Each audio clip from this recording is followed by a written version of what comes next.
पहले तो दिनेश जी आपका बहुत धन्यवाद कि आपने मुझे मौका दिया। और मैं ये मानता हूँ कि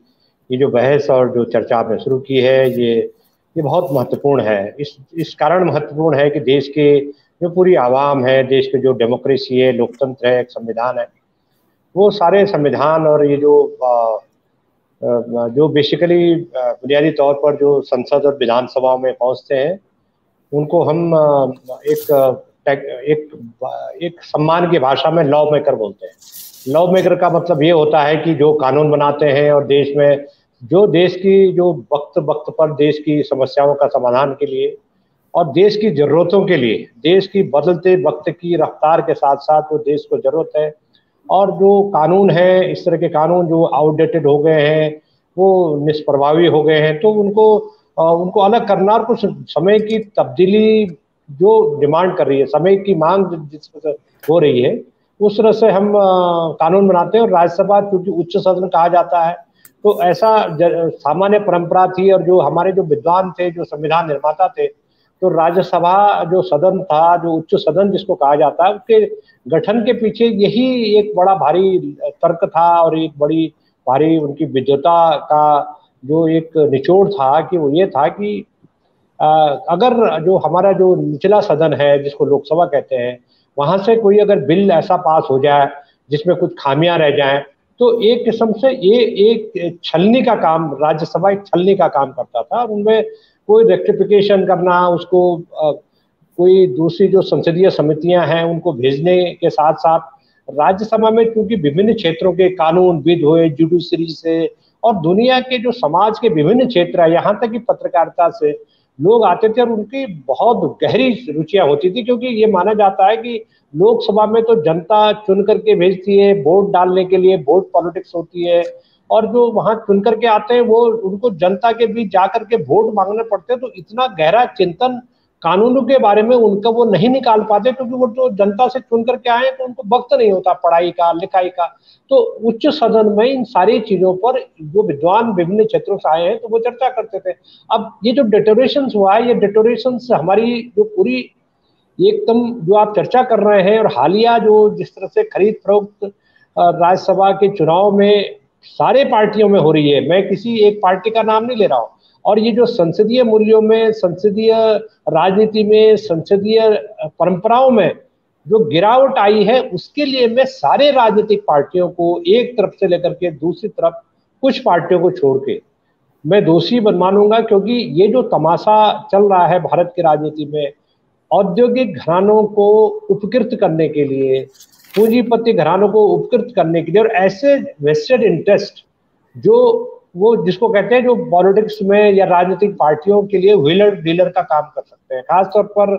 न्यूज़पेपर बैरन, टेलीविजन बैरन, ये जो लाए गए हैं, इनका काम है कि ये जो टेलीविजन के जरिए जो सत्ताधारी पार्टी का जो एजेंडा लागू करते हैं, उसके रूप में उनको रिवार्ड दिया जाता है। और इस चुनाव में भी इसी तरह का चीजें हो रही हैं। तो मैं ये सिंपल सा ये कहूंगा कि जो लॉ मेकर्स हैं और जो विधानसभा है या जो संसद में जो प्रतिनिधि चुन करके जाते हैं, उनका काम है उस देश की जनता के प्रतिनिधि के तौर पर वहां आवाज, उच्च सदनों में अपनी आवाज उठाना, उनकी आवाज में स्वर मिलाना। और वहां पर जो एक सर्वोच्च पंचायत लोकसभा भी होती है, राज्यसभा भी होती है, तो राज्यसभा में कानूनों को लेकर के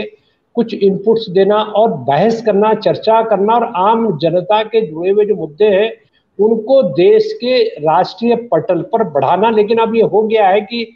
जिस तरह से ऐसे लोग जिनका ना तो सार्वजनिक जीवन से कभी कोई लेना देना है,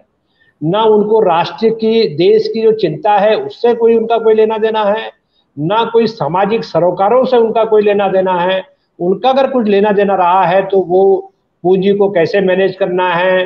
टेलीविजन चैनल की को किस तरह से सत्ताधारी पार्टी का भोंपू बनाना है, और किस तरह से एक जिसको कहते हैं कि व्हीलिंग डीलिंग, जो टॉप लेवल पर सत्ताधारी पार्टी के किस्म से एक सहयोगी के रूप में किस तरह से उनकी सही नीतियों, गलत नीतियों को भी सही बताना, और उस तरह से देश को भ्रम में डालने के लिए एक राजनीतिक एजेंडा बनाना, राजनीतिक एजेंडा चलाना, इस तरह की। तो ये जो पूरा चीजें हैं, ये जो उच्च सदन जो जिसको हम कहते हैं, और आपने भी अभी जिस तरह से संकेत दिया, ये बहुत देश के लोकतंत्र के लिए बहुत घातक है, ऐसा मैं मानता हूँ। और अगर ये डेटोरेशन जिस तरह से संसदीय संस्थाओं का